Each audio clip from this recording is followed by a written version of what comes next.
Assalamualaikum warahmatullahi wabarakatuh. Perkenalkan, nama saya Isna Rahmatia dengan NIM 2203053033. Di sini saya akan menjelaskan materi tentang pengorganisasian dalam pusat studi dakwah. Nah, mungkin teman-teman belum banyak yang tahu tentang apa sih pengorganisasian itu, terus bagaimana sih pengorganisasian dalam pusat studi dakwah, terus apa saja sih tujuan organisasi ini. Nah, di sini saya akan membahas secara lebih rinci lagi tentang materi yang akan saya sampaikan. Materi pertama yaitu tentang pengertian pengorganisasian. Nah, pengorganisasian ini merupakan proses pengelompokan kegiatan untuk mencapai tujuan-tujuan dan penegasan kepada setiap kelompok dari seorang manajer. Nah, yang dimana pengorganisasian ini melibatkan pengaturan izin, pengaturan tugas, dan tanggung jawab bagi individu-individu dalam sebuah organisasi. Nah, pengaturan-pengaturan ini tuh diatur untuk bagaimana mengintegrasikan sumber daya termasuk manusia, terus modal finansial, mesin, dan juga waktu. Nah, adapun tujuan dari pengorganisasian dalam manajemen ini ialah untuk memastikan bahwa semua sumber daya dan aktivitas dalam organisasi itu dikelola dengan cara yang efisien dan efektif. Nah, beberapa tujuan utama dari pengorganisasian itu, yang pertama ialah pembagian tugas yang bertanggung jawab, yang dimana pengorganisasian ini dibagi tugas-tugasnya itu agar semua anggotanya itu bisa diberi tanggung jawab gitu sesuai peran yang mereka lakukan. Nah, terus yang kedua ialah meningkatkan spesialisasi, yang dimana dengan pembagian tugas yang secara efektif tadi, pengorganisasian itu bisa membantu setiap anggota untuk mengembangkan keterampilan khusus dalam bidang tertentu yang pada gilirannya itu dapat meningkatkan kualitas pekerjaan mereka. Nah, yang ketiga ialah membantu koordinasi, yang dimana pengorganisasian memfasilitasi koordinasi antara unit kerja sehingga tujuan organisasi dapat dicapai dengan lebih mudah dan efektif. Nah, unit-unit ini tuh penting dan memiliki fungsi yang berbeda di setiap pengorganisasiannya. Nah, terus yang keempat itu ialah memperlancar wawasan.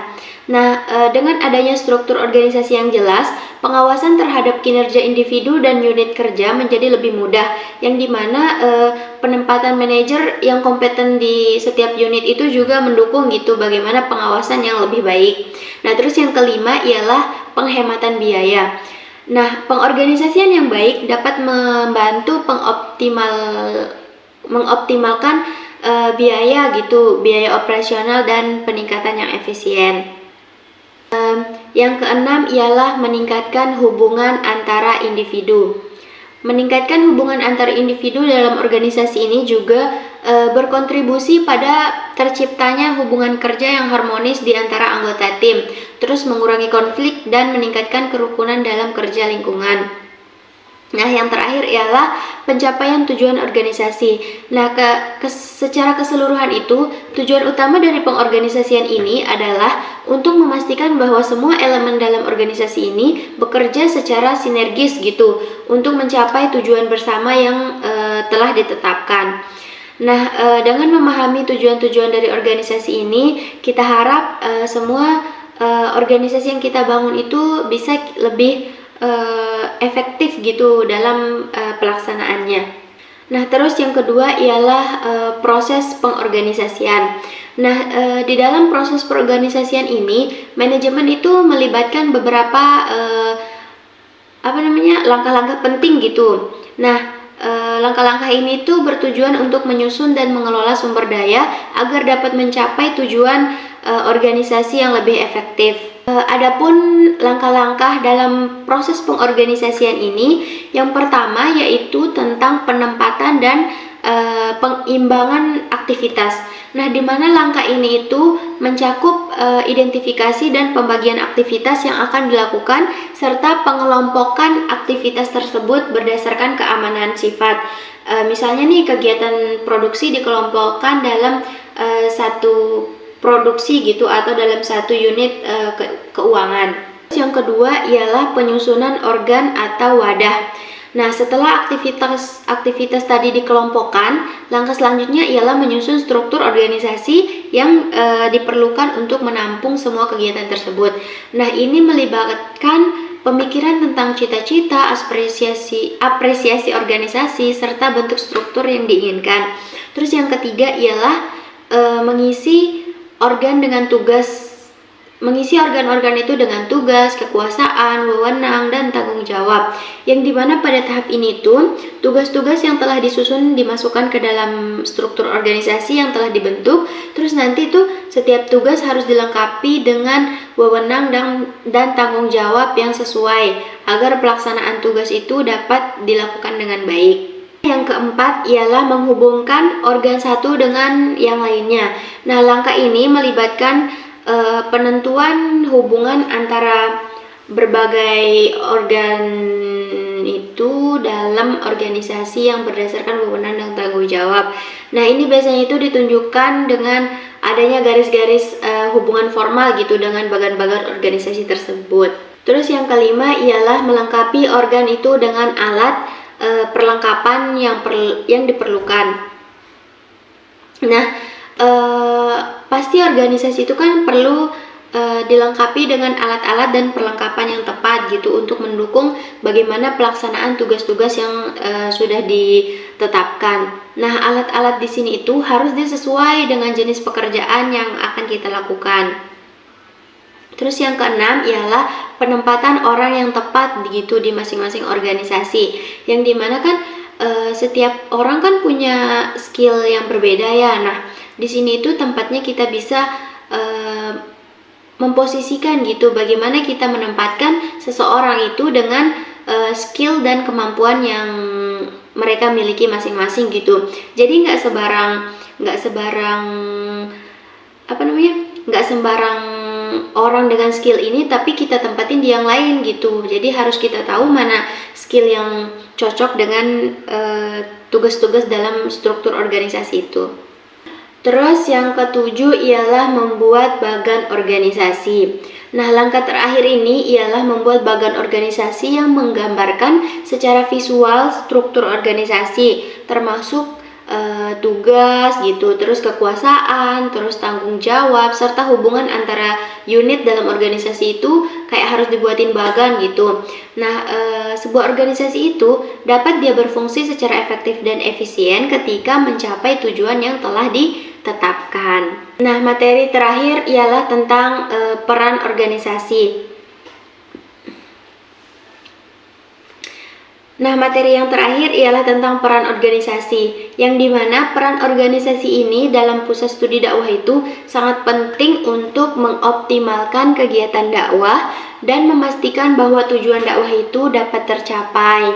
Nah, adapun beberapa peran utama dalam pengorganisasian itu, yang pertama itu yaitu dinamisator. Nah, yang dimaksud dengan dinamisator ini ialah bagaimana kita bisa mengkoordinasi anggota-anggota kita dalam organisasi itu. Ini mencakup pelangganan dukungan dari masyarakat dan mengingatkan umat tentang kepentingan bersama dalam melindungi keyakinan beragama. Terus yang kedua ialah konsolidator. Nah, organisasi ini berperan dalam menyatukan berbagai elemen masyarakat untuk bekerja sama dalam menjalankan misi dakwah. Nah, konsolidasi di sini ini penting untuk menciptakan kekuatan kolektif yang dapat lebih efektif dalam menyampaikan pesan-pesan keagamaan. Nah, yang ketiga yaitu komunikator. Sebagai komunikator, organisasi berfungsi untuk menyampaikan informasi dan pendidikan keagamaan kepada masyarakat. Nah, ini itu termasuk meningkatkan kualitas dan kuantitas informasi keislaman agar wawasan umat semakin luas, serta menjangkau daerah-daerah yang kurang terlayani. Terus yang keempat ialah peredam konflik sosial. Organisasi juga berperan sebagai peredam konflik sosial dengan mengelola perbedaan pendapat di antara anggota masyarakat untuk menjaga keharmonisan dan mencegah terjadinya ketegangan yang dapat mengganggu kegiatan dakwah. Terus yang kelima ialah pemberdayaan umat. Nah, melalui program-program yang dirancang di sini, organisasi itu dapat memperdayakan umat dengan meningkatkan kesadaran mereka akan tanggung jawabnya sebagai seorang muslim. Nah, pengembangan potensi di sini itu termasuk pengembangan potensi individu agar dapat berkontribusi lebih banyak terhadap masyarakat. Terus yang keenam itu pengarahan dan pembimbingan. Organisasi di sini itu berfungsi sebagai pengarahan yang diberikan kepada umat untuk